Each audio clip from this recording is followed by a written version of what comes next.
being offended is a luxury, but the freedom to laugh, well, that's priceless. All right, Tim Dillon joins us with more on his special and his pushback on wokeism. Tim, great to have you. I mean, just the name of your special, for example, you know, isn't that kind of like a riff on pronouns? I mean, yeah.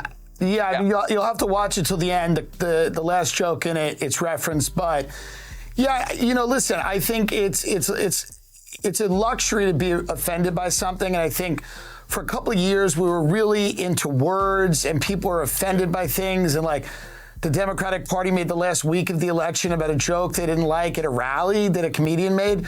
And most people are concerned with real things like their safety, the amount of money they have, you know, their families.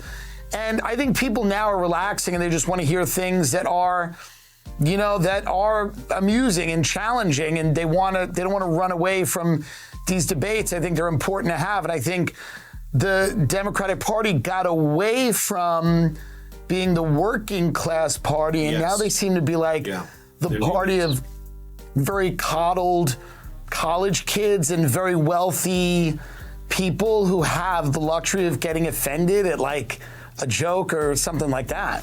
Have you ever seen The Hunger Games? It's exactly like that, where you have this city with all of the elites, you know, dressing all crazy and eating well while all of the rest of the peasants are fighting for scraps, right? And also, he's a real friend for not naming Tony Hinchcliffe on national television, who is a friend of Tim's. This comedian that he named is Tony Hinchcliffe, who's a good friend of his, who they were stupidly offended by the Puerto Rico joke. But also, it is crazy what he's talking about with the offensive language. There's words that I can't say to you right now because social media would completely deplatform me for very simple things, like nothing really that offensive that was completely acceptable to say back in 2015, 2016 area.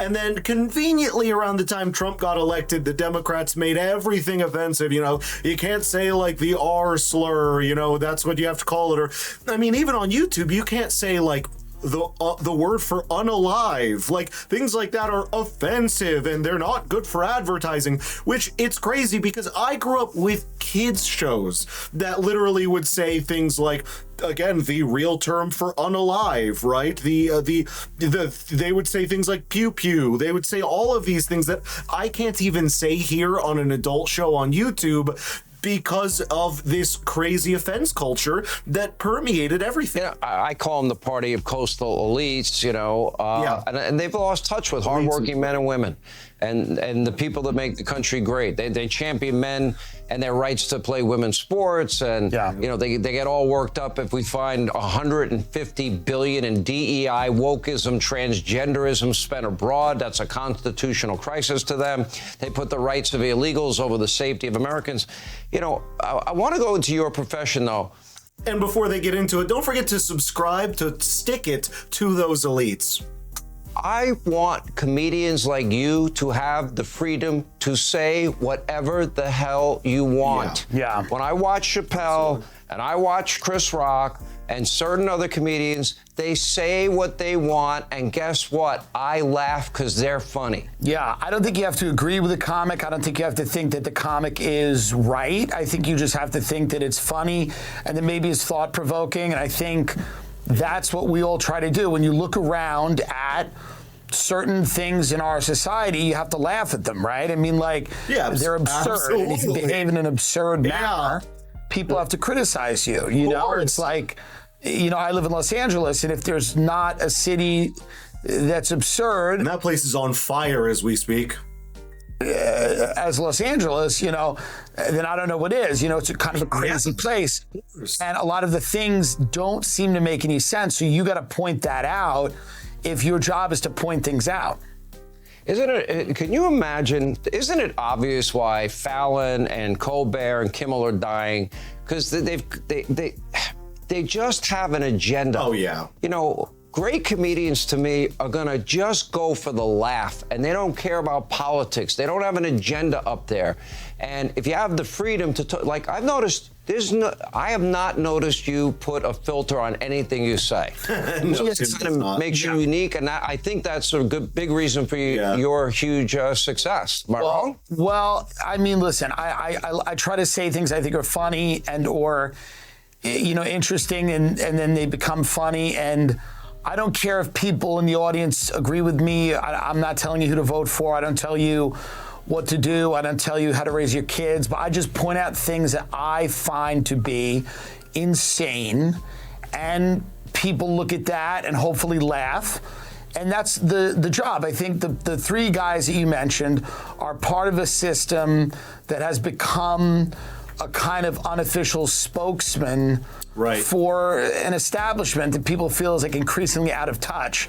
So a lot of what they do isn't funny. It's become like a version of state TV, and I don't think anyone should do that. I don't think anyone should do that for the current administration. I think people should just go out and say what they think is funny, and then if it aligns with something political, that's great. If not, it doesn't. But they shouldn't be a spokesman for something. They should let people, they should be funny and try to, say what they think.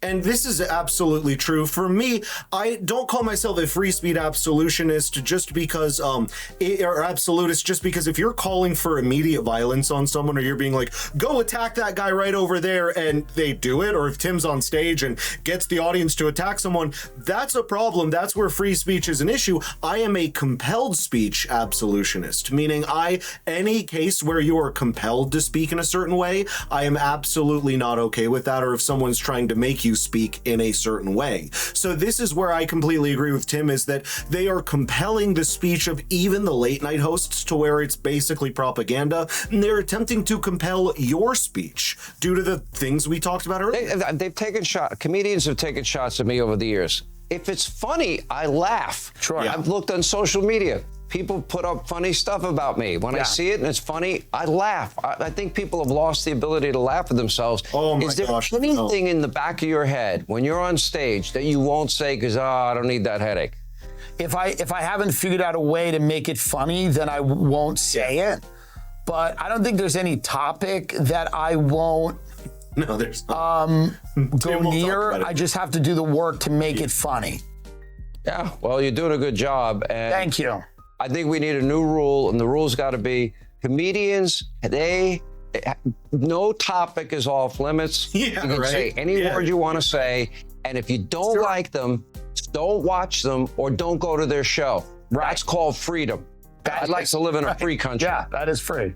And that's exactly right. I think you should be allowed to say whatever you want. Again, if you're not calling to violence or immediately harming someone, and not harming them or by offending them, I mean physically harming them, then absolutely you should say whatever you want. Just go watch Louis C.K.'s N-word bit from back in the day, or all types of crazy comedians doing crazy things that are actually really funny just because of the absurdity of it. But I would really love to know your thoughts here, so please let me know in the comments down below. Thank you so much for watching, and I will see you in the next video.